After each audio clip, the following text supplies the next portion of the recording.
So, hi everyone. Today I'm going to explain you uh, about APIM. So, what is APIM? It's API management in Azure. So, simply the definition it could be like API management is a cloud-based service provided by Microsoft Azure. That enable organizations to publish their APIs, and by publishing their APIs, it can be secured, it can be managed, and we can analyze the requests that are coming to those APIs. So in short form we can say that it act API, it act as an interface between different software applications. So this can be one software application, and this is another software application. So it act as an interface between the two, or it can be n number of applications to communicate between each other. Okay, you here in this example you can see that there is a front end client. So let's say we have a front end application. So from front end we request, we will directly not request the actual API for the server. Instead, we'll first call the API management. We'll call the API management service URL. Internally, this API management will do some will apply some policies. It can transform the URLs, it do whatever it can be, even it can cache the request and response. So from this APIM URL, it will actually route to the backend services. It can be either app service, or it can be even Azure functions in this case. So you can even authenticate directly from the API management itself. Instead of directly authenticating it at the backend services, you can directly authenticate it from API management. How you can register it with the Microsoft Active Directory. So Microsoft Active Directory will give it authentication token. So this token will be passed to the backend APIs. So in this case it can be this is a server 1 and the server 2. So internally the server 1 or 2, it can be any other server that will validate the JWT token that is registered by the that was given by the Azure AD. So this is the overall picture what is the APIM. So I'll explain you the first the definition what it is, and we'll go through what are the features available in the APIM. We'll go one by one. So, as I told, Azure API Management is a cloud-based service provided by Microsoft, which enables organization to publish their APIs. They can secure their APIs, they can manage the APIs, and also analyze the APIs. So, in short form, like it acts as an interface between different software application, and also allow them to communicate and interact with each other. Okay, so even this APIM, it prompts as an API governance security purpose. As I told, like even we can directly secure the APIs, we can directly authenticate it with the Azure AD. Even security purpose, scalability, even this APIM can be scaled at an instance.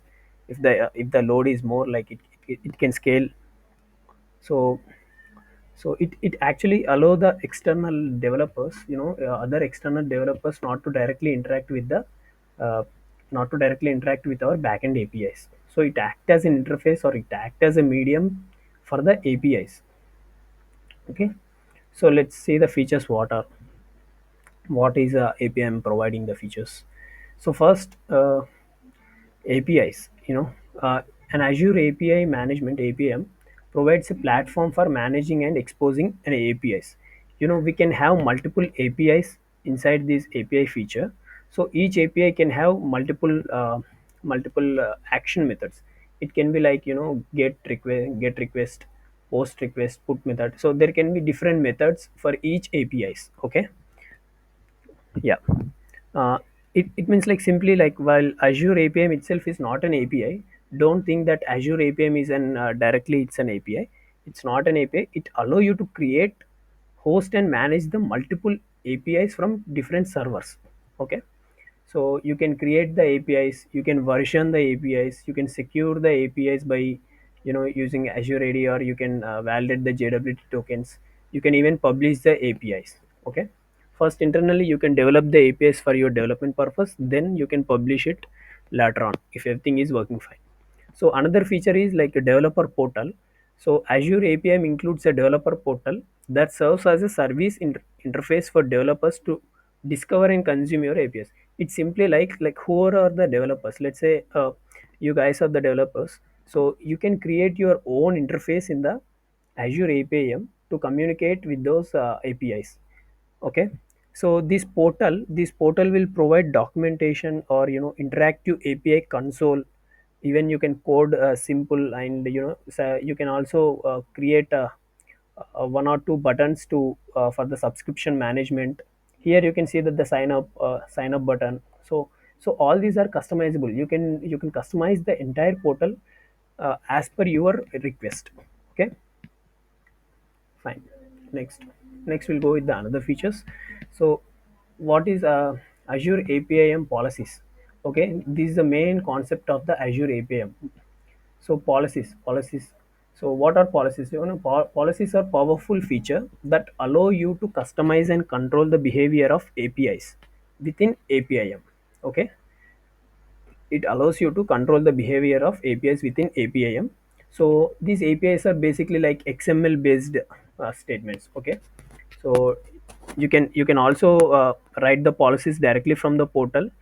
Even if it's not, if you feel like you need to write some conditional statements or variables, you can add some variables. And you if you want to even add some control flows, you can go with the XML based statements. Okay, see, this is a conditional statement. Like policies can include conditions based on the request and response attributes.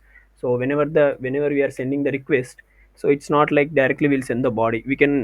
We'll also send some headers, attributes. You can see the some query params and also response status code. Based on this, we can do some condition. We can write some logic inside these policies.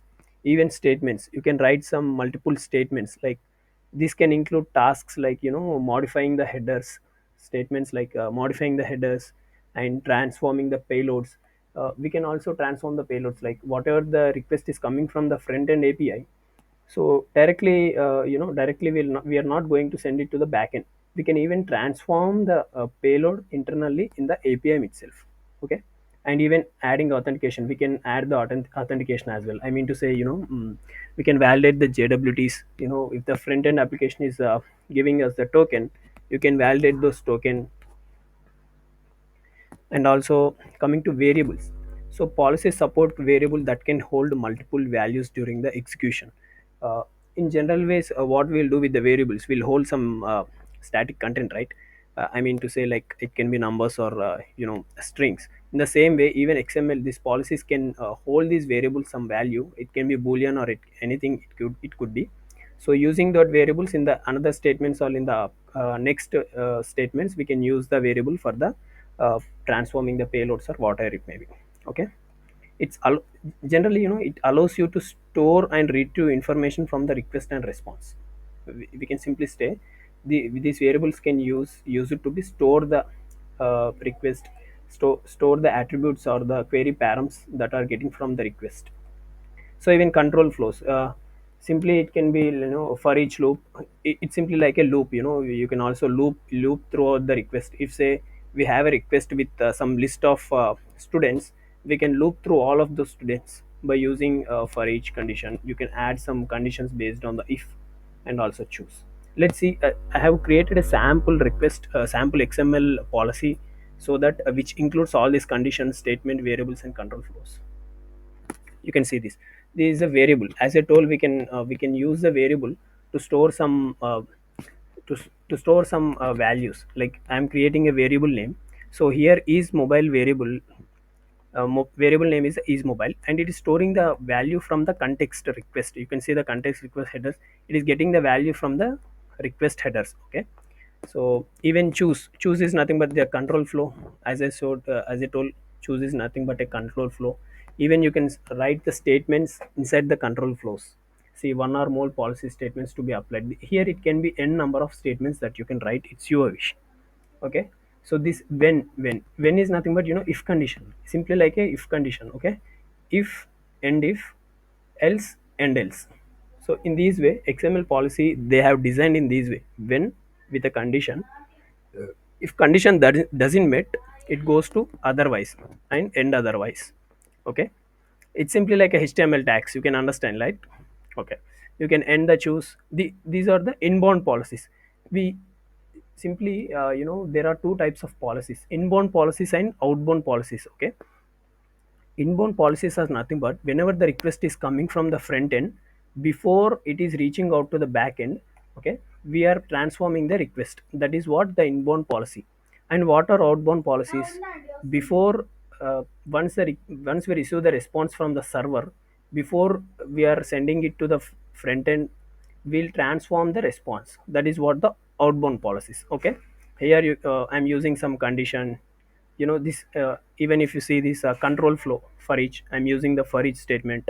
I'm transforming the body. You can see this, as I told, we can transform the body before sending it to the backend server, or also before sending it to our front end application, the response. Okay, I'm transforming the body. You can see this, right?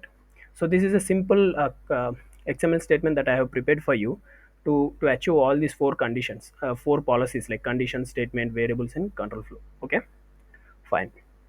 Next, we'll discuss what are the types of policies. Okay, there are multiple types. Authentication. You can use policies to enforce authentication mechanism.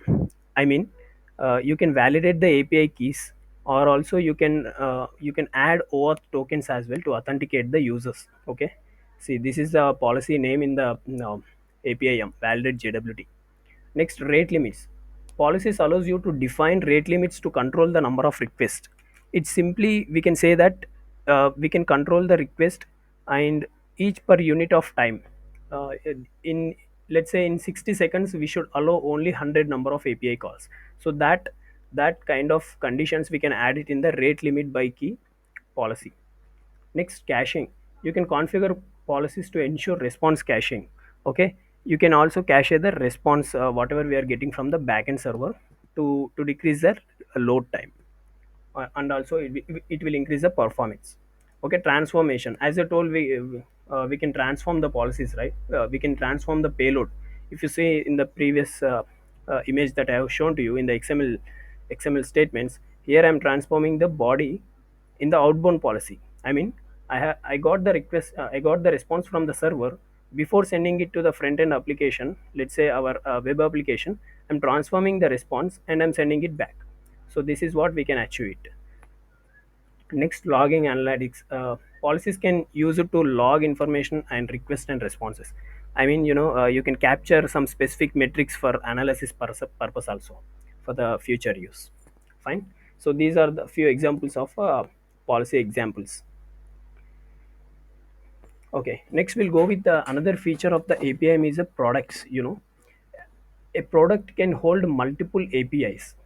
Okay, a single API will hold multiple condition, multiple verbs, right? HTTP get, HTTP post. So that is what single API. But products can hold multiple APIs.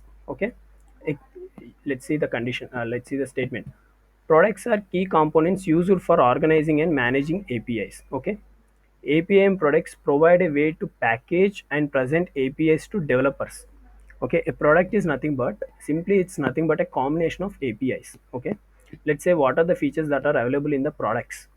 API bundling. As I told, we can bundle multiple APIs as a logical unit.